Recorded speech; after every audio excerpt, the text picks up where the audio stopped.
আসসালামু আলাইকুম ওরহমতুল্লাহি অবরাকাতু। দিনে ইসলাম নলেজ চ্যানেলে আপনাদের স্বাগতম। আজ আমি আপনাদের সঙ্গে আলোচনা করব আজ পবিত্র সম্মানিত জুমার দিনে অথবা রাতে যদি আপনারা এই দুরূদটি একবার অথবা তিনবার অথবা 7 বার যদি পড়তে পারেন, অথবা এই দোয়াটি যদি আপনারা 3 বার পড়তে পারেন, আপনার জীবন যৌবনের সমস্ত গুনাহ আল্লাহ মাফ করে দিবেন। আপনি যদি জীবনে 50 বছর গুনাহ করে থাকেন, তাহলে এই দোয়াটির ওসিলায় আপনার জীবনের সমস্ত গুনাহ আল্লাহ মাফ করে দিবেন ইনশাআল্লাহ। এছাড়া ওই জুমার দিনে অথবা রাতে যেই নারী অথবা যেই পুরুষ এই আমলটি করবে তার কপাল খুলে যাবে।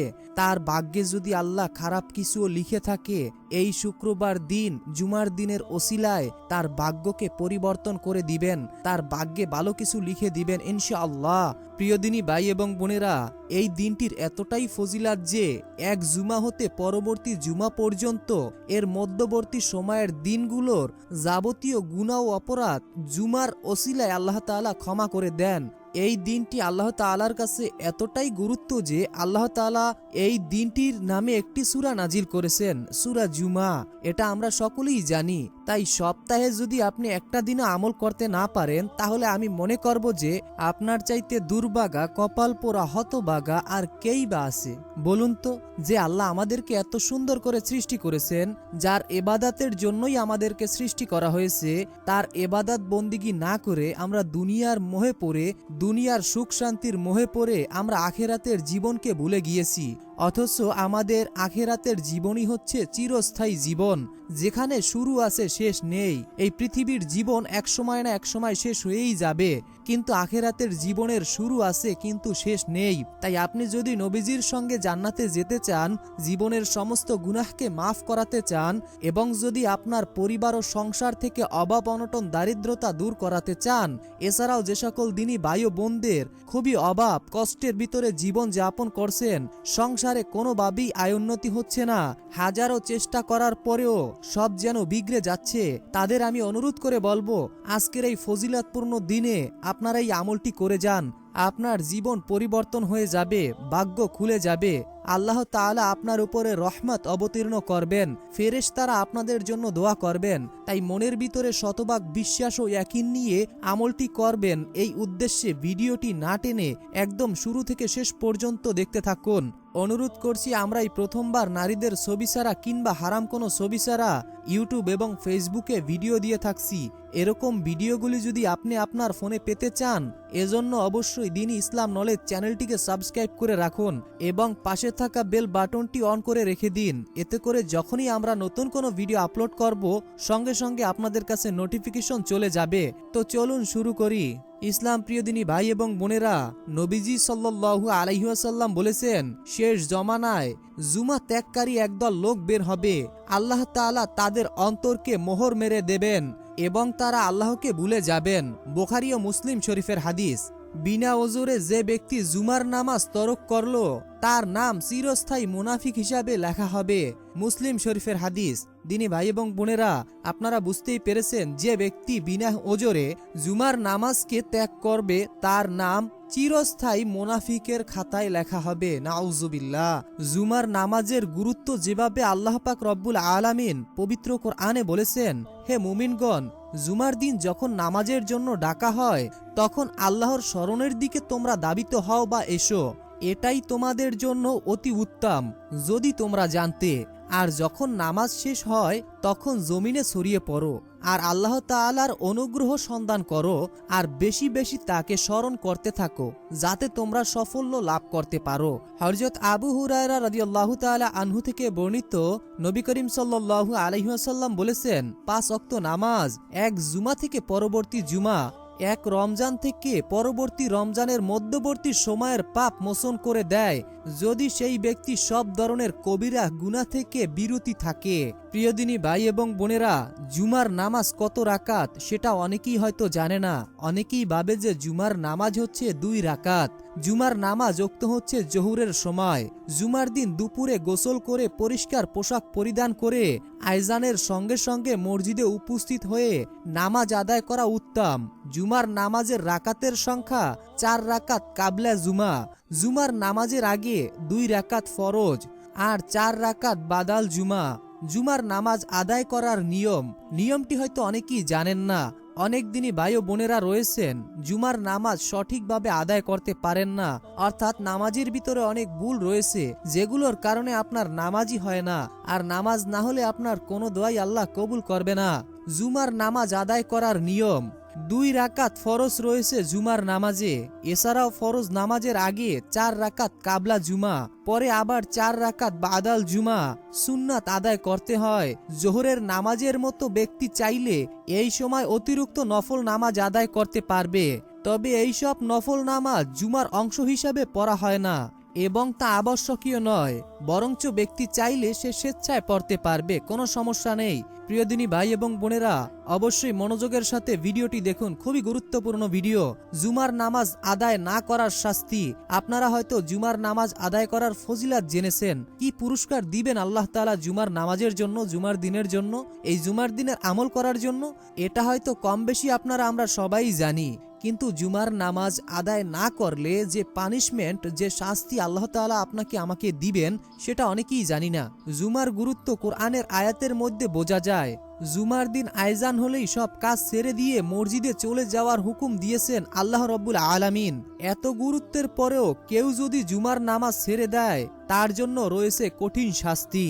রাসূল সাল্লাল্লাহু আলাইহি ওয়াসাল্লাম ইরশাদ করেছেন, যে ব্যক্তি পরপর 3টি জুমা বিনা ওজরে কোনো কারণ ছাড়াই ইচ্ছাকৃতভাবে বাদ দিল বা ছেড়ে দিল, আল্লাহ তাআলা ওই ব্যক্তির অন্তরে মোহর মেরে দেবেন। তিরমিজি, আবু দাউদ, ইবনে মাজাহ শরীফের হাদিস। আর এরপর তারা আত্মবোলা হয়ে যাবে, অতঃপর সংশোধন লাভের সুযোগ থেকে বঞ্চিত হবে। মুসলিম শরীফের হাদিস। অর্থাৎ এখানে যে আপনারা সংশোধন হবেন, এটা থেকেও আল্লাহ তাআলা আপনাদেরকে বঞ্চিত করবেন। এই হাদিস থেকে এটাই বোঝা যায়। 4 শ্রেণীর লোক ব্যতীত জুমার নামাজ ত্যাগ করা কবিরা গুনাহ। যে 4 ব্যক্তি চাইলে জুমার নামাজ না আদায় করলেও চলবে। 4 শ্রেণীর লোক হলো কৃতদাস, স্ত্রী লোক, অল্পপ্রাপ্ত বালক, মুসাফির ও রোগ আক্রান্ত ব্যক্তি। আবু দাউদ শরীফের হাদিস। যে ব্যক্তি জুমার নামাজকে অথবা জুমাকে পরিত্যাগ করে, সে ইসলামকে অমূল্যায়ন করে। হযরত আব্দুল্লাহ ইবনে আব্বাস রাদিয়াল্লাহু তাআলা আনহু থেকে বর্ণিত, তিনি বলেন, রাসূলুল্লাহ সাল্লাল্লাহু আলাইহি ওয়াসাল্লাম ইরশাদ করেছেন, যে ব্যক্তি পরপর 3টি জুমা ত্যাগ করে, সে ইসলামকে পেছনের দিকে নিক্ষেপ করলো। মুসলিম শরীফের হাদিস। অর্থাৎ যে ব্যক্তি পরপর 3টি জুমাকে ত্যাগ করলো, সে যেন ইসলামকে পিছনে দিকে নিক্ষেপ করলো। দিনী ভাই এবং বোনেরা, শুক্রবার তথা জুমার দিন দুরূদ পাঠে রয়েছে বিশেষ ফজিলাত। আউস ইবনে আউস রাদিয়াল্লাহু তাআলা আনহু থেকে বর্ণিত এক হাদিসে এসেছে, নবী করিম সাল্লাল্লাহু আলাইহি ওয়াসাল্লাম ইরশাদ করেছেন, নিশ্চয়ই জুমার দিন শ্রেষ্ঠতম দিনগুলোর মধ্যে অন্যতম। সুতরাং সেদিন তোমরা আমার উপরে বেশি বেশি দুরূদ পড়ো, নিশ্চয় তোমাদের দুরূদ আমার সামনে পেশ করা হয়।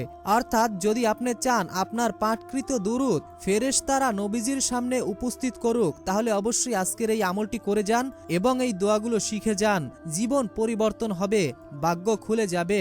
ভিডিওটি যারা এই পর্যন্ত দেখে আসছেন, কমেন্ট বক্সে মাত্র 3 বার আমিন লিখে উন্মুক্ত দোয়ায় শরীক থাকুন, কেননা কে জানে যে কখন কার মুখ থেকে বলা আমিন আল্লাহ তাআলা কবুল করে নেন। অন্য এক হাদিসে নবীজি সাল্লাল্লাহু আলাইহি ওয়াসাল্লাম ইরশাদ করেছেন, তোমরা জুমার রাতে ও জুমার দিন আমার উপরে বেশি বেশি দুরূদ পাঠ করো। যে ব্যক্তি আমার উপরে একবার দুরূদ পাঠ করে, আল্লাহ তার উপরে 10টা রহমত নাজিল করেন, তার পরিবার ও সংসার থেকে অভাব অনটন দূর করে দেন এবং তাকে এমন এমন জায়গা থেকে, এমন এমন উৎস থেকে রিজিক দান করেন যা সে কখনো কল্পনায় ভেবে দেখেনি। তো দিনী ভাই এবং বোনেরা, সর্বপ্রথম আমি আপনাদেরকে একটি দুরূদ বলবো। দুরূদটি মনোযোগের সাথে আপনারা শুনবেন এবং মুখস্থ করে নেবেন। বিসমিল্লাহির রহমানির রহিম। আল্লাহুম্মা সাল্লি আলা মুহাম্মাদি ওয়া আলা আলি মুহাম্মাদ কামা সাল্লাইতা আলা ইব্রাহিম ওয়া আলা আলি ইব্রাহিম ইন্নাকা হামিদুম মাজিদ। আল্লাহুম্মা বারিক আলা মুহাম্মাদি ওয়া আলা আলি মুহাম্মাদ কামা বারাকতা আলা ইব্রাহিম ওয়া আলা আলি ইব্রাহিম ইন্নাকা হামিদুম মাজিদ। আমি আশা করি আপনারা সকলেই এই দুরূদটি শুনতে পেরেছেন। তো আমি আশা করি আপনারা সকলেই এই আমলটি সম্পূর্ণ জেনে তারপরে করবেন। তো এই আমলটি এবং দোয়াগুলো বলার আগে আমি আপনাদেরকে পবিত্র কোরআনের এমন একটি সূরা শোনাতে যাচ্ছি, যে সূরাটি শোনার দ্বারাই মনের আশা পূরণ হয়ে যাবে। আজ যেহেতু পবিত্র শুক্রবার, জুমার দিনে অথবা রাতে যে কোনো সময় যদি আপনারা এই সূরাটি শুনতে পারেন, আপনার ঘরে থাকা অভাব অনটন পালিয়ে যাবে, দূর হয়ে যাবে। পবিত্র জুমার দিন সূরা কাহাফের ফজিলাত যে এত বেশি, যা আপনাদেরকে বলতে গেলে ভিডিওটি আরো অনেক লম্বা হয়ে যাবে। অতিরিক্ত কথা বলে আপনাদের মূল্যবান সময় নষ্ট করতে চাই না। এই সূরা কাহাফের ফজিলাত হচ্ছে, যদি আপনি এটি মনোযোগের সাথে তেলাওয়াত করেন অথবা শোনেন, তাহলে যতটা হরফ আপনি শুনবেন, এক একটি হরফে আপনি জুমার দিনের ওসিলায় 20টি করে নেকি আপনার আমলনামায় যোগ হবে। অর্থাৎ ফেরেশতারা আপনার আমলনামায় 20টি করে নেকি লিখে দিবেন এবং কিয়ামতের দিন এই হরফগুলো আপনার জন্য নূরে পরিণত হয়ে যাবে এবং আল্লাহ আপনার উপর খুশি হয়ে আপনার উপরে রহমত অবতীর্ণ করবেন। ফেরেশতারা আপনার জন্য রহমতের দোয়া করতে থাকবেন। আপনার উপর আসা বালা মুসিবত সকল ক্ষতি থেকে আল্লাহ আপনাকে হেফাজত করবেন। আপনার টাকা পয়সায় যদি বরকত না থাকে, আল্লাহ আপনার টাকা পয়সার ভিতরে বরকত দান করবেন। যাদের হায়াত এবং রিজিকে বরকত চান, অবশ্যই এই সূরাটি শুনে যান। এবং যাদের মনের আশা দীর্ঘ দিন ধরে পূরণ হচ্ছে না, অভাব অনটন লেগেই থাকে সব সময়, সূরাটি শোনেন, মনের আশা পূরণ হবে, অনেক নেকি এবং অনেক সওয়াব লাভ হবে ইনশাআল্লাহ। তো আগে আমরা মনোযোগের সাথে সূরাটি শুনবো, তবে তার আগে মহান আল্লাহর কাছে দোয়া করি, হে আল্লাহ, যে যেই উদ্দেশ্য নিয়ে, যে যেই মনের আশা ও ভরসা নিয়ে এই সূরাটি শুনছে বা শুনবে, আপনি সকলের মনের আশা ও মনের মাকসুদ গায়েব থেকে অলৌকিকভাবে পূরণ করে দিন। যারা অভাবে আছে অভাব দূর করে দিন। যারা গুনাহ মাফের উদ্দেশ্যে এই সূরাটি শুনতেছে, আপনি তাদের গুনাহকে মাফ করে দিন।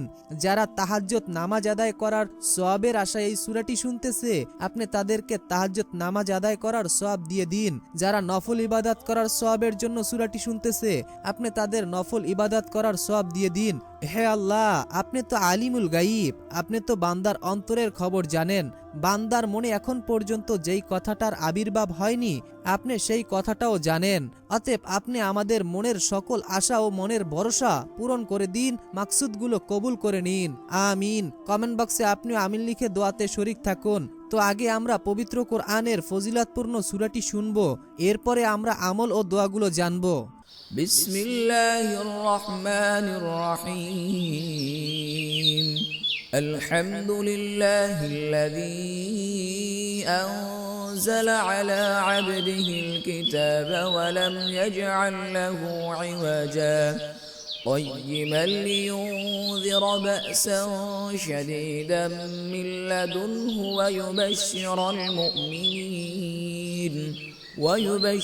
المؤمنين الذين يعملون الصالحات أن لهم أجرا حسنا ماكثين فيه أبدا وينذر الذين قالوا اتخذ الله ولدا ما لهم به من علم ولا لآبائهم كبرت كلمة تخرج من أفواههم إن يقولون إلا كذبا فلعلك باخع نفسك على آثارهم إن لم يؤمنوا بهذا الحديث أسفا إنا جعلنا ما على الأرض زينة لها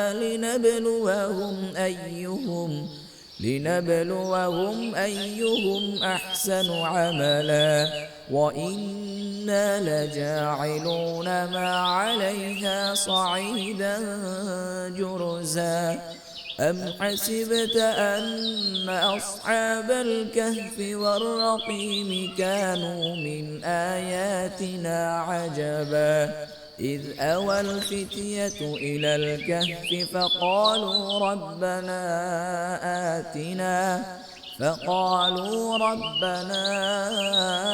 آتنا من لدنك رحمة وهيئ لنا من أمرنا رشدا فضربنا على آذانهم في الكهف سنين عددا ثم بعثناهم لنعلم أي الحزبين أحصى لما لبثوا أمدا نحن نقص عليك نبأهم بالحق إنهم فتية آمنوا بربهم وزدناهم هدى وربطنا على قلوبهم إذ قاموا فقالوا ربنا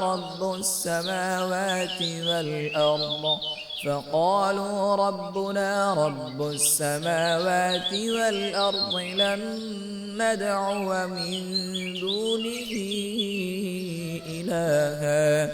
من دونه إلها لقد قلنا إذا شططا هؤلاء قومنا اتخذوا من دونه آلهة لولا يأتون عليهم بسلطان بين فمن أظلم ممن افترى على الله كذبا وإذ اعتزلتموهم وما يعبدون إلا الله فأووا إلى الكهف ينشر لكم ربكم من رحمته ويهيئ لكم من أمركم مرفقا وترى الشمس إذا طلعت تزاور عن كهفهم ذات اليمين وإذا غربت تقرضهم ذات الشمال وهم في فجوة منه ذلك من آيات الله من يهد الله فهو المهتد ومن يضلل فلن تجد له وليا مرشدا وتحسبهم أيقاظا وهم رقود ونقلبهم ذات اليمين وذات الشمال وكلبهم باسط ذراعيه بالوصيد لو اطلعت عليهم لوليت منهم فرارا ولملئت منهم رعبا وكذلك بعثناهم ليتساءلوا بينهم قال قائل منهم كم لبثتم قالوا لبثنا يوما أو بعض يوم قالوا ربكم أعلم بما لبثتم فابعثوا أحدكم بورقكم هذه إلى المدينة فلينظر أيها أزكى طعاما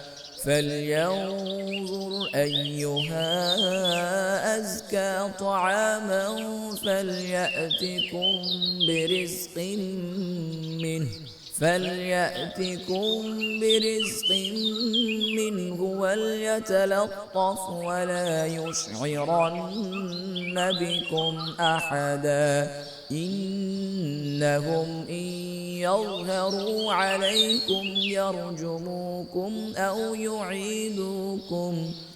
يعيدوكم في ملتهم ولن تفلحوا إذا أبدا وكذلك أعثرنا عليهم ليعلموا أن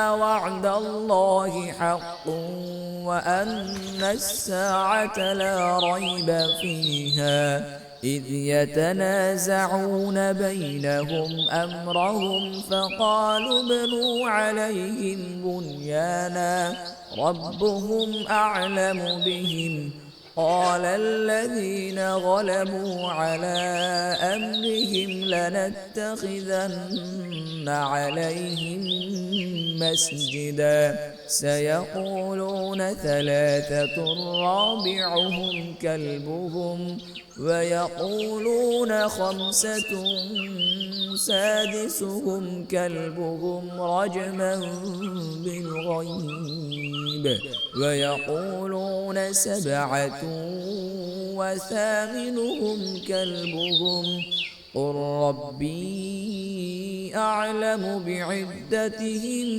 ما يعلمهم إلا قليل فلا تمار فيهم إلا مراء ظاهرا ولا تستفت فيهم منهم أحدا ولا تقولن لشيء إني فاعل ذلك غدا إلا أن يشاء الله واذكر ربك إذا نسيت وقل عسى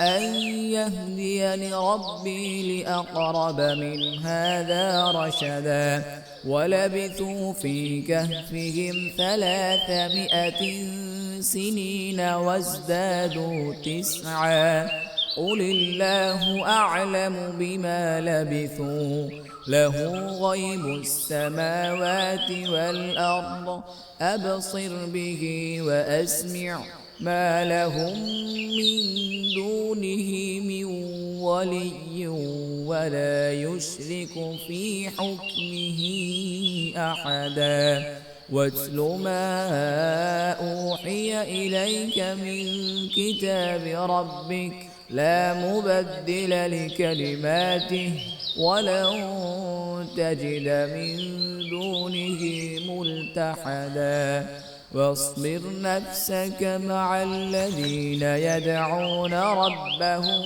بالغداة والعشي يريدون وجهه ولا تعد عيناك عنهم تريد زينة الحياة الدنيا ولا تطع من أغفلنا قلبه عن ذكرنا واتبع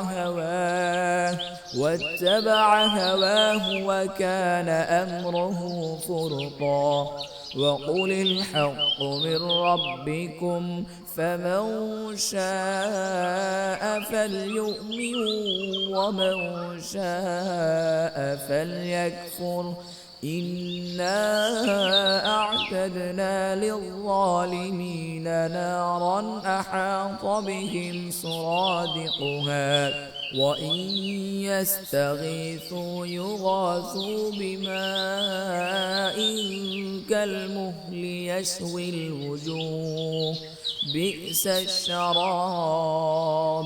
وساءت مرتفقا إن الذين آمنوا وعملوا الصالحات إنا لا نضيع أجر من أحسن عملا أولئك لهم جنات عدن تجري من تحتهم الأنهار يحلون فيها من أساور من ذهب ويلبسون ثيابا خضرا من سندس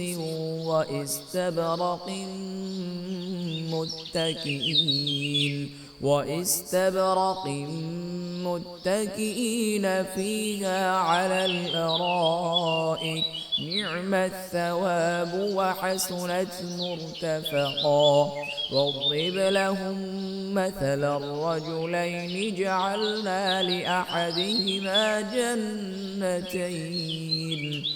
جعلنا لأحدهما جنتين من أعناب وحففناهما بنخل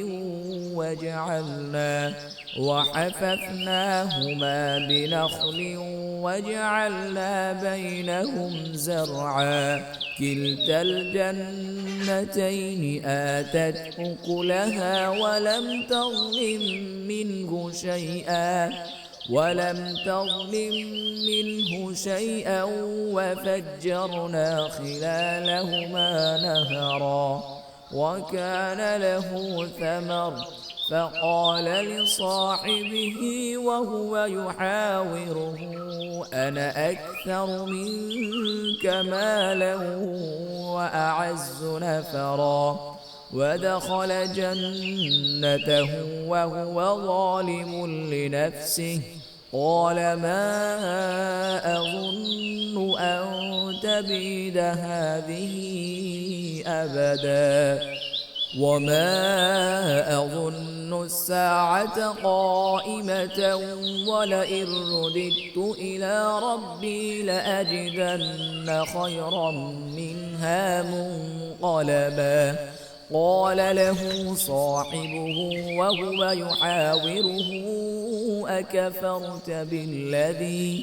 أكفرت بالذي خلقك من تراب ثم من نطفة ثم سواك رجلا لكن هو الله ربي ولا أشرك بربي أحدا ولولا إذ دخلت جنتك قلت ما شاء الله لا قوة إلا بالله إن ترني أنا أقل منك مالا وولدا فعسى ربي أن يؤتيني خيرا من جنتك ويرسل عليها حسبانا من السماء فتصبح صعيدا زلقا أو يصبح ماؤها غورا فلن تستطيع له طلبا وأحيط بثمره فأصبح يقلب كفيه على ما أنفق فيها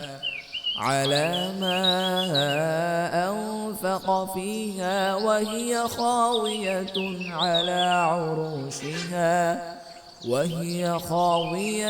على عروشها ويقول يا ليتني لم أشرك بربي أحدا ولم تكن له فئة ينصرونه من دون الله وما كان منتصرا هنالك الولاية لله الحق هو خير ثوابا وخير عقبا واضرب لهم مثل الحياة الدنيا كماء أنزلناه من السماء فاختلط به نبات الأرض فأصبح هشيما تذروه الرياح وكان الله على كل شيء مقتدرا المال والبنون زينة الحياة الدنيا والباقيات الصالحات خير عند ربك ثوابا وخير أملا ويوم نسير الجبال وترى الأرض بارزة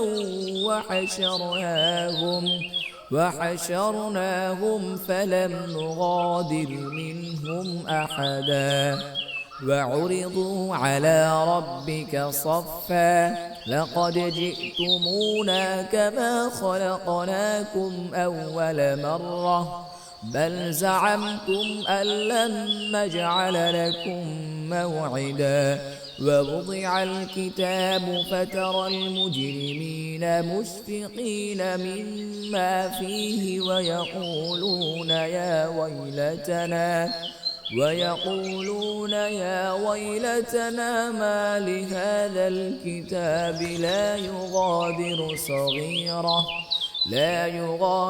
صغيرة ولا كبيرة إلا أحصاها ووجدوا ما عملوا حاضرا ولا يظلم ربك أحدا وإذ قلنا للملائكة اسجدوا لآدم প্রিয় দিনী ভাই এবং বোনেরা, আমি আশা করি আপনারা সকলেই মনোযোগের সাথে সূরাটি শুনেছেন। তো রাসূলুল্লাহ সাল্লাল্লাহু আলাইহি ওয়াসাল্লাম বলেছেন, যে ব্যক্তি দৃঢ় বিশ্বাসের সঙ্গে এই দোয়াটি পাঠ করবে, সে দিনে পাঠ করে রাতে মারা গেলে কিংবা রাতে পাঠ করে দিনে মারা গেলে ওই ব্যক্তি সরাসরি সে জান্নাতে যাবে। সুবহানাল্লাহ, সুবহানাল্লাহ। এমনই একটি দামি দোয়ার সঙ্গে আজকে আপনাদেরকে পরিচয় করিয়ে দিব। দোয়াটি বলে দিচ্ছি, মনোযোগের সাথে মুখস্থ করে রাখুন। বিসমিল্লাহির রহমানির রহিম। আল্লাহুম্মা আনতা রব্বি লা ইলাহা ইল্লা আনতা খালাকতানি ওয়া আনা আবদুকা ওয়া আনা আলা আহদিকা ওয়াদিকা মাসতাতু আউযু বিকা মিন শাররি মা সানাবতু আবু লাকা বি নি'মাতিকা আলাইয়া ওয়া আবু বিজামবি ফাগফিরলি ফাইন্নাল্লাহা ইয়াগফিরুয যুনুবা ইল্লা আনতা। অর্থ, হে আল্লাহ, তুমি আমার পালনকর্তা, তুমি ব্যতীত কোনো উপাস্য নেই, তুমি আমাকে সৃষ্টি করেছো, আমি তোমার দাস, আমি আমার সাধ্যমতো তোমার নিকট দোয়া অঙ্গীকারে ও প্রতিশ্রুতিতে দৃঢ় আছি, আমি আমার কৃতকর্মের অনিষ্ঠা হতে তোমার নিকট আশ্রয় প্রার্থনা করছি, আমি আমার উপরে তোমার অনুগ্রহকে স্বীকার করছি এবং আমি আমার গুনাহকে স্বীকার করছি। অতএব তুমি আমাকে ক্ষমা করো, কেননা তুমি ব্যতীত পাপসমূহ কেউই ক্ষমা করার নেই, কেউই ক্ষমা করতে পারবে না। সুবহানাল্লাহ, কত সুন্দরই না একটি দোয়া দিনী ভাই এবং বোনেরা। এই দোয়াটি আপনারা মুখস্থ করে রাখুন অথবা চাইলে স্ক্রিনশট দিয়েও নিতে পারেন, আপনারা পরে মুখস্থ করে রাখবেন। আমি বিশেষভাবে অনুরোধ করে বলবো আপনাদেরকে অবশ্যই ভিডিওর শেষ অংশটি আপনারা খুব মনোযোগের সাথে দেখবেন, কেননা এখানে দোয়া ও আমলের নিয়মগুলো খুব সুন্দরভাবে আপনাদেরকে বলে দেওয়া হয়। আপনারা অনেকেই আছেন যারা ভিডিওর মাঝখানে এসে অথবা শেষে এসে টানাটানি করেন, যে কারণে আমলের নিয়মটি অনেকেই জানেন না বা আমল মিস করেন। বিসমিল্লাহির রহমানির রহিম। আল্লাহুম্মা ইন্নী আসআলুকা বিআন্নাল্লাকাল হামদু লা ইলাহা ইল্লা আনতাল মান্নান বা'দুস সামাওয়াতি ওয়াল আরদ ইয়া জাল জালালি ওয়াল ইকরাম ইয়া হাইয়্যু ইয়া কাইয়্যুম। এই দোয়াটি পড়ার দ্বারা আপনাদের মনের যে কোনো ইচ্ছা, যে কোনো আশা আল্লাহ পূরণ করে দিবেন, তবে নিয়মটি জেনে এরপরে আমল করবেন, না হলে কিন্তু আপনারা অনেকেই ফল পাবেন না। বিসমিল্লাহির রহমানির রহিম। রদিতু বিল্লাহি রব্বাও অবিল ইসলামি দিনাও অবি মুহাম্মাদিন নাবিয়া রসুলা। বিসমিল্লাহির রহমানির রহিম। সামিনা ওয়া আতানা গুফরানাকা রব্বানা ওয়া ইলাইকাল মাসির। অর্থ, আমরা শুনলাম এবং মানলাম, হে আমাদের রব, আমরা আপনার নিকটই ক্ষমা প্রার্থনা করি আর আমরা সকলেই আপনার দিকে প্রত্যাবর্তন করি। সুবহানাল্লাহ। দিনী ভাই এবং বোনেরা, দোয়াগুলো মনোযোগের সাথে শুনুন, এরপরে দোয়াগুলোর নিয়ম জেনে নিন। বিসমিল্লাহির রহমানির রহিম। রব্বিগফির ওয়ারহাম ওয়া আনতা খায়রুর রাহিমিন। রব্বিগফির ওয়ারহাম ওয়া আনতা খায়রুর রাহিমিন। অর্থ, হে আমাদের রব, আপনি ক্ষমা করুন, দয়া করুন এবং আপনি সর্বশ্রেষ্ঠ দয়ালু। সুবহানাল্লাহ। ইসলাম দিনী ভাই এবং বোনেরা, আমি আশা করি আপনারা সকলেই মনোযোগের সাথে দোয়াগুলো শুনেছেন এবং এই আমলটি করবেন এই আশা নিয়ে এখনো বসে আছেন। তো আমি আপনাদেরকে নিয়মটি বলে দিচ্ছি কিভাবে আপনারা কোন সময় এই দোয়াগুলো পড়বেন। যেহেতু বিশেষ করে এই আমলটি আপনারা জুমার দিনে অথবা রাতে যে কোনো সময় আপনারা করতে পারবেন, যখনই আপনি সময় পাবেন তখনই করতে পারবেন। তবে এই আমলটির নিয়ম হচ্ছে, যদি আপনারা যে কোনো সময় করতে চান, অর্থাৎ ধরুন এখন আপনি জুমার আগে দেখতেছেন, অর্থাৎ জুমার নামাজের অনেকটা আগে দেখতেছেন অথবা জুমার নামাজের শেষেও দেখতেছেন, কিভাবে আমলটি করবেন দেখুন। যখন আপনারা এই আমলটি করবেন, আপনারা চেষ্টা করবেন যে কোনো নামাজের পরে এই আমলটি করার, অর্থাৎ এই দোয়াগুলো যে বলে দিলাম এগুলো আপনারা যে কোনো নামাজের পরে পাঠ করার চেষ্টা করবেন, আমল করার চেষ্টা করবেন। আর যদি আপনারা নামাজের বাহিরে আমলটি করতে চান যে কোনো সময়, তাহলে সর্বপ্রথম মনে রাখবেন অজু করে নিতে হবে। এরপরে আপনারা সর্বপ্রথম নবীজির ওপরে দুরূদ পড়ে নেবেন। সর্বপ্রথম আমি আপনাদেরকে যেই দুরূদ বলে দিয়েছিলাম সেই দুরূদ আপনারা চাইলে মাত্র 3 বার অথবা 7 বার পড়ে নেবেন, অথবা আপনাদের সুবিধার জন্য ছোট একটি দুরূদ এখনই বলে দিচ্ছি। বিসমিল্লাহির রহমানির রহিম, সাল্লাল্লাহু আলাইহি ওয়াসাল্লাম, সাল্লাল্লাহু আলাইহি ওয়াসাল্লাম। এটি হচ্ছে সবচাইতে ছোট দুরূদ। আপনারা চাইলে এটিও পড়তে পারেন, অথবা আপনার যেটি জানা আছে, আপনার যেটি মুখস্থ আছে সেটিও পড়তে পারেন, কোনো সমস্যা নেই। এরপরে যেই দোয়াগুলো বলে দিলাম সেই দোয়াগুলো মনে রাখবেন। সর্বনিম্ন 21 বার থেকে শুরু করে 41 বার, সর্বনিম্ন 21 বার থেকে 41 বার। দোয়াগুলো খুবই ছোট, এগুলো আপনাদের 41 বার এক একটি দোয়া পড়তে সময় লাগবে সর্বোচ্চ 30 সেকেন্ড কি 1 মিনিট সময় লাগবে। তো আপনাদের যখন এই দোয়াগুলো পড়া হয়ে যাবে, মানে সমস্ত দোয়াগুলো পড়া হয়ে যাবে যেগুলো আমি আপনাদেরকে বলে দিলাম, এরপরে আপনারা আবারও শেষে নবীর উপরে 21 বার দুরূদ শরীফ পড়বেন। মনে রাখবেন, প্রথমে আপনারা যেই দুরূদ শরীফটি পড়ছেন, ধরুন আপনি প্রথমে সাল্লাল্লাহু আলাইহি ওয়াসাল্লাম এই দুরূদ শরীফটি 21 বার পড়েছেন, এবং শেষেও আপনাদেরকে কিন্তু সেই 21 বার ওই দুরূদটি পড়তে হবে। এই বিষয়টি অবশ্যই মনে রাখবেন। এবং এরপরে আপনি মোনাজাত করবেন। সবচাইতে বেশি ভালো হয় যদি আপনি 2 হাত তুলে আল্লাহ তাআলার কাছে মোনাজাত করেন, তাহলে সবচাইতে আল্লাহ তাআলা আপনার ডাকে সাড়া দিবেন। এবং মোনাজাতের শুরুতে আপনি আল্লাহ তাআলার প্রশংসা করবেন, আল্লাহর প্রশংসা দিয়ে শুরু করবেন, এবং নবীর উপরে একবার দুরূদ পড়বেন, সেটা যে কোনো দুরূদই হোক না কেন মোনাজাতের ভিতরে। এরপরে আপনি আপনার চাওয়া পাওয়াগুলো আল্লাহর কাছে বলবেন, অর্থাৎ মাঝখানে দোয়ার আগে এবং পরে দুরূদ শরীফ পড়বেন, আল্লাহর প্রশংসা করবেন, মাঝখানে আপনি আল্লাহ তাআলার কাছে চাইবেন আপনার যেটা প্রয়োজন, আল্লাহ তাআলা দিয়ে দেবেন ইনশাআল্লাহ। যদি এই নিয়মে এইভাবে মোনাজাতের মাধ্যমে আল্লাহ তাআলার কাছে বলতে পারেন, ইনশাআল্লাহ আপনার মনের নেক আশা আল্লাহ পূরণ করবেন, আপনার সমস্ত গুনাহ মাফ করবেন, তাহাজ্জুদ পড়ার সওয়াব হবে, এবং পরিবার ও সংসারের রিজিকের সমস্যা দূর করে দিবেন আল্লাহ তাআলা। আল্লাহ তাআলা আমাদের সকলকে নেক আমল করার তৌফিক দান করুন, গুনাহ থেকে রক্ষা করুন, এবং 5 ওয়াক্ত নামাজ আদায় করার তৌফিক দান করুন, আমিন। তো দর্শক, যদি আপনাদের কোনো মতামত থাকে তাহলে অবশ্যই কমেন্টে জানাবেন। পরবর্তীর ভিডিওতে আপনাদের প্রশ্নের উত্তর দেওয়ার চেষ্টা করব। আসসালামু আলাইকুম ওয়া রাহমাতুল্লাহি ওয়া বারাকাতুহু।